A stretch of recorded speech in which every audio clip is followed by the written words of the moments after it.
Abonnez-vous et cliquez aussi sur la petite cloche de notification pour ne rien rater de nos prochaines vidéos. N'oubliez pas de partager aussi la vidéo et de la liker. Afrique N24. On va conclure ce débat citoyen sur Adieu à volonté. On va commencer par le professeur David Dosset. La dernière question que je vais vous soumettre, vous allez également profiter pour conclure ce débat citoyen. Alors, professeur Dosset, vous êtes de la société civile. Justement, on a fait le constat que les populations togolaises semblent être résignées face à la vague d'arrestations des activistes politiques et des journalistes indépendants. Alors, comment le Fonds citoyen Togo Debout compte-t-il, avec les restrictions imposées par le gouvernement actuel, poursuivre le difficile travail de mobilisation populaire et pour la bonne gouvernance politique, sociale et économique au Togo? On sait que c'est pas facile, c'est pas évident, mais dans cette émission, heureusement que des partis politiques maintenant, Maître Dodiapé et professeur Megogué, vous a dit qu'ils sont prêts à soutenir également la société civile. Professeur David Dosset, que voulez-vous pour conclure ce débat? Dans 2 jours, ce sera 2022. Quel sera également votre vœu à l'endroit de la population togolaise et de la diaspora également? Merci Amos. Déjà une forte pensée pour toutes ces personnes qui sont arbitrairement détenues dans les prisons du Togo. Et effectivement, vous l'avez dit, on a le sentiment qu'il y a une certaine démobilisation. Même si quand vous discutez avec les gens sont conscients que c'est arbitraire, cette injustice est inacceptable. Mais on n'arrive pas encore à s'organiser pour démontrer à ce régime que ces situations inacceptables n'auront plus cours au Togo. Mais il faut quand même continuer à travailler en dépit de cette situation. Et c'est ainsi que nous, la semaine dernière, nous avons réuni autour d'une table ronde des avocats, des professionnels des médias et des organisations de la société civile. C'est ce qui nous a permis justement de retenir un certain nombre de stratégies, dont la pétition qui est en train de courir et qui, on ne s'y attendait pas, manifestement intéresse les Togolais, alors qu'habituellement, lorsque vous envoyez une pétition dans la masse au Togo, généralement, les gens ne réagissent pas. Au-delà de cette stratégie, il y a encore 2 ou 3 autres stratégies que je ne peux malheureusement pas développer sur ce plateau. Mais je suis en train, d'ailleurs, en même temps que je participe à l'émission, je suis en train de finaliser un document qui participe de cette stratégie de riposte par rapport à cette situation de restriction de l'espace civique et des libertés d'expression. Alors, très rapidement, pour poursuivre, Amos, si vous le permettez, je voudrais revenir sur un ou des éléments qui ont été discutés tantôt. Un leader doit accepter les insultes. Oui, il n'y a pas de problème. C'est une personne, bon, on vous a insulté, oui. Mais ces insultes deviennent dangereuses quand ces insultes participent à la désinformation et à la manipulation pour la démobilisation. Je répète, pour la démobilisation. Exactement. Si vous allez continuer. Je pense qu'on oublie, on fait pas la différence entre critiquer et insulter. Je pense que c'est ce que j'ai appris aussi. Il y a une différence entre critiquer et insulter. Amos, je donne juste un exemple. Nous, on se met en ordre de bataille derrière la C14 pour obtenir quelque chose. À un moment donné, on nous dit tous les leaders de la C14 sont pourris, ils se sont partagés 30 millions. 30 millions, je pense que même moi qui suis là, 30 millions, c'est pas assez pour moi seul. Mais si on arrive à faire passer dans la masse que pour 30 millions, les leaders, les 14 ont trahi la lutte et que cela entraîne une démobilisation, là, ça devient dangereux. C'est ce que moi je dis. Ce n'est pas simplement le fait d'insulter. Mais si vous visez la démobilisation à travers ces insultes, c'est que vous-même, vous êtes dangereux pour le peuple togolais. J'ajoute aussi une chose. Pourquoi est-ce qu'on nous dit qu'il faut se mettre ensemble? Il faut une coalition. Je pense que ceux qui le disent, et ils ont raison, ils veulent que l'on puisse remobiliser rapidement, mobiliser les gens derrière une nouvelle coalition pour quelque chose. Je suis totalement d'accord. Mais il faut savoir qu'aujourd'hui, la mobilisation seule ne suffit pas. Nous avons mobilisé au Togo pendant des mois et des mois. On n'a pas obtenu l'aboutissement. Les Guinéens ont mobilisé pendant des mois et des mois. Ils n'ont pas obtenu l'aboutissement. Les Ivoiriens ont mobilisé pendant des semaines et des semaines. Ils n'ont pas obtenu l'aboutissement. Ça veut dire qu'au-delà de la mobilisation, il faut travailler sur les objectifs, les moyens à mettre en œuvre, les stratégies. Cette mobilisation, on l'a fait sur 2 semaines, sur 2 mois, sur 2 ans. Il faut réfléchir à tout cela. Et cela nécessite du temps.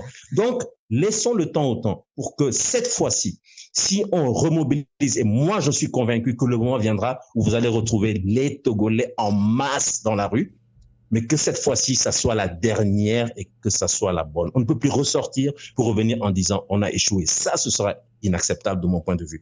Et donc, sur ces mots, je voudrais tout simplement dire que peut-être que ce sera l'année 2022 qui sera l'année de cette nouvelle mobilisation pour l'atteinte des objectifs. Mais ce que moi je demande, désormais, regardons vers le futur. Voyons ce que nous pouvons commencer déjà à construire. Arrêtons de perdre du temps et de tourner autour de choses qui sont totalement futiles. On nous annonce les élections régionales.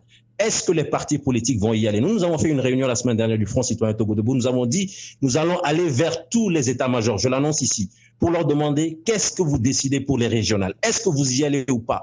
Est-ce que vous avez commencé à préparer vos militants? Est-ce que vous avez commencé à préparer les gens pour que dans les bureaux de vote, on ne puisse plus vous voler les élections? Est-ce que vous allez vous déployer sur l'ensemble des régions?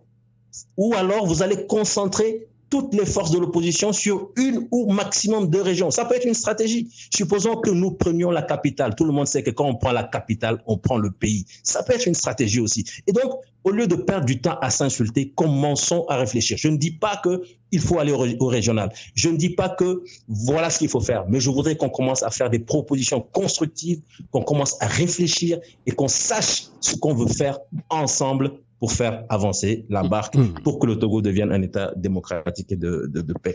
Alors, au-delà de ça, c'est une nouvelle année qui s'annonce. Permettez tout simplement que je dise bonne année à toutes mes sœurs et à tous mes frères togolais au Togo et dans la diaspora. Merci. En tout cas, merci beaucoup à vous également. Bonne année à vous, à vos familles, à vos proches également. Professeur David Doucet est premier porte-parole du Front citoyen Togo Debout. On va conclure également ce débat citoyen. Opposition togolaise, société civile, peut-on envisager à l'orée de 2022 la naissance d'une nouvelle coalition des forces démocratiques sur des bases saines et solides face à la dictature de Faure Gnassingbé? On va conclure également avec Maître Dodia Pévon qui nous accompagne en ligne depuis Lomé. Quel sera votre mot de fin dans ce débat citoyen et votre vœu à tous les Togolais qui sont de la diaspora également? Maître Dodia Pévon. Oui, merci Amos de nous avoir invité à cette émission qui nous a permis d'échanger entre nous, partis politiques, société civile, sur la nouvelle vision. Je crois que ce que nous avons fait aujourd'hui nous permet de dire que nous sommes d'accord sur l'essentiel. Mais la manière de le faire, c'est ça qui reste à faire. Comment faire pour reprendre la bataille? Et nous sommes conscients, et je suis d'accord avec tous ceux qui l'ont dit, que les Togolais, on croit aujourd'hui, oui, parce qu'il y a une humiliation, que la lutte est terminée. Et c'est ce que le pouvoir en place croit à tort. Et il le croit à tort, jusqu'au moment où on va voir cette population, à partir d'un déclic, se réveiller et surprendre les gens. Nous avons du devoir, nous avons le travail sur le terrain. Et travailler sur des objectifs précis pour que nous puissions réveiller cette population qui est en train de s'endormir, à notre avis. Or, la situation dans laquelle nous sommes aujourd'hui, nous ne prouvons pas par l'électrochoc pour réveiller justement les gens. Mais le pouvoir a beau rôle de continuer à arrêter les gens vont couper en prison et tout ça. Et plus on va arrêter dans ces conditions-là sans réaction, et plus les autres vont paniquer et puis la démobilisation dont nous parlons là va s'accentuer. Mais il est temps qu'on arrête ça. Alors, il est temps qu'on arrête ça. C'est de la responsabilité, comme je l'ai dit tantôt, de nous tous, des partis politiques, de la société civile, de toute la diaspora. Tout le monde est concerné par cette bataille. Alors, nous devons prendre des engagements nouveaux. Nous devons nous engager à nous batailler pour le Togo, rien que pour le Togo. Et nous nous plaignons tout le temps que ça ne va pas. Celui-ci dit, ah oui, la situation est compliquée. Mais qu'est-ce que nous faisons? Qu'est-ce que nous faisons pour sortir justement des difficultés? On est parfois des partis politiques, mais on n'est pas des ennemis. On peut réfléchir ensemble, même si on n'est pas d'accord sur un certain nombre de points, ça ne vous fait pas de vous un pestiféré qu'on doit vouer aux gémonies. Non, nous devons accepter la différence. La vie différente aussi peut contribuer à faire évoluer la situation. C'est dans ça que nous devons nous préparer. Cet engagement-là, nous devons l'avoir nous-mêmes, en nous, comme fibre, comme objectif, comme à atteindre pour le Togo. Moi, je crois que c'est essentiel. Alors, je crois que le déclic que nous recherchons, à partir de ce qu'a dit tantôt le professeur David Dosset, nous allons réfléchir ensemble pour savoir comment nous allons procéder pour y arriver. Tout à fait. Moi, je dis, pour terminer, que nous sommes tous dans le même bateau. Que si ça coule, nous coulons tous. Même ceux qui sont au pouvoir aujourd'hui, ils croient que le Togo est dans une situation assez difficile et compliquée. Lorsque nous sombrons, nous allons sombrer tous. Mais même ce qu'ils ont pu avoir comme richesse aujourd'hui, dans le bateau, lorsque ça va couler, mais ça va aller dans l'eau. Ils ne pourront même pas le récupérer. Nous avons intérêt à travailler pour que la paix, une véritable paix, soit sur notre pays. Et cette paix-là, nous en avons besoin pour construire le Togo. Mais les gens ont gagné le transport, les pousser par la violence, les martyriser, les terroriser tout le temps, mais nous ne préparons pas une paix véritable pour le Togo.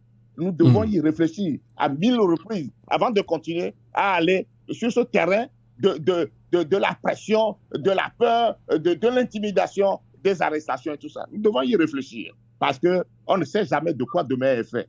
Alors, comme nous sommes à la fin de l'année, moi je dis, le Togo, Dieu a fait que ce Togo qui nous a donné comme territoire, mais nous n'avons pas un autre pays en dehors du Nord. Alors, chacun doit le savoir que la contribution, c'est de faire en sorte que notre pays puisse demain briller, devenir justement l'ordre de l'humanité. Ce n'est pas des comportements de bas étage et que nous arriverons à construire notre pays. Ressaisissons-nous, faisons en sorte que en 2020, nous puissions 2022. considérer les choses autrement. 2022. 2022, j'allais dire, nous tendre la main pour que les choses se fassent autrement. Tout à fait. Et que la paix revienne dans nos cœurs et que la paix de Dieu soit sur nous tous pour construire un avenir pour nous. Ceux qui sont désespérés aujourd'hui et qui croient que tout est fini, rien n'est fini parce que la lutte, la bataille, c'est cette bataille permet de nous libérer. Alors, allons à cette bataille-là pour libérer le pays. Voilà. D'accord. Donc, je souhaite bonne et heureuse année à nous tous, à nos mères dans les champs, aux paysans, les enseignants, à tout le monde. Bonne et heureuse année à nos frères qui sont au niveau de la diaspora et que Dieu puisse nous bénir tous pour une heureuse année. En tout cas, merci également à vous. Bonne année à vous également, à vos familles, à tout le monde au Togo, à vos proches également. Maître Dodi Apevon, président de FDR, Force démocratique pour la République. Je vous annonce également qu'à la fin de cette émission, on sait que vous êtes également un grand griot, un grand chanteur. On va passer la chanson que vous avez chantée en duo avec l'artiste togolais Don Starch, où vous avez appelé tous les Togolais, patriotes togolais, le titre. Donc on va écouter la chanson à la fin quand même. Maître Dodi Apevon, c'est un griot, un démocrate. Merci. Bonne année à vous. On va conclure également avec... Non, c'est pas grave. Malheureusement, le verra pas danser. Exactement. On va conclure également avec professeur Aimé Tchabroué Gogué. Que direz-vous également pour conclure ce débat? Nous sommes en 2020. On attend une nouvelle coalition sur de nouvelles bases saines et solides face à la dictature de Fonia Singbe. On espère cela. Est-ce qu'il y a de l'espoir? Que direz-vous pour conclure cette émission, professeur Aimé Tchabroué Gogué? Bon. Je ne vais pas être long parce que le professeur Dosset, maître Apevon dit déjà presque tout. Non, disons que nous devons avoir espoir. Qui n'a pas espoir ne vit pas. Nous devons avoir espoir. Je crois que nous avons connu des difficultés, surtout à partir de 2020, mais espérons tous que c'est du passé et nous devons tous regarder vers l'avant. Et tous. Nous devons savoir que tous les Togolais, a priori, veulent ne serait-ce qu'individuellement leur bien-être. Mais collectivement aussi, nous en voulons. Nous savons malheureusement actuellement, les tenants du pouvoir pensent qu'il faut tout faire pour s'accrocher au pouvoir, arrêter les gens en désordre, martyrer les gens, et faire des pressions pour que les gens ne s'expriment pas, ce qui est totalement contraire à l'esprit de la Constitution et de l'être humain. Ils doivent même dans leur propre maison, les enfants, même ne serait-ce que de 2 ans, contestent ce que les parents font. Évidemment, nous avons plus de moyens de le mettre en ordre, mais quand même, nous devons reconnaître que la contestation, ça fait évoluer. Ça, c'est important. Donc, bon, nous avons presque tout dit, il n'y a pas grand-chose à dire, sauf que je vais répéter, gardons espoir, travaillons sur le terrain, sensibilisons tous les Togolais qui sont impliqués, qui doivent être s'impliquer, ils sont intéressés par le devenir de ce pays. Ils ne doivent pas croiser les bras en attendant le salut de quelque messie que ce soit. Nous allons peut-être faire des erreurs et c'est ensemble que nous allons construire ce pays et nous devons nous relever. Donc, sur ce, nous sommes à la fin de l'année. J'en profite pour présenter mes meilleurs vœux de bonne année à tout le monde et espérons qu'à partir dans quelques jours, que nous puissions prendre individuellement et collectivement de bonnes décisions pour que, disons plutôt, la libération que nous cherchons, l'alternance que nous cherchons pour le bien-être de tous les Togolais, ça arrive. Merci, merci. Bonne année à vous. Bonne année également à vous, professeur Aimé Tchaboulou Gogé. Vous êtes président de l'Alliance des démocrates pour un développement intégral. Bonne année à vous toutes et à vous tous, fidèles auditrices, auditeurs de radio, à Canal K de Radio. Likez la vidéo si ce n'est pas déjà fait. Laissez aussi votre point de vue en commentaire.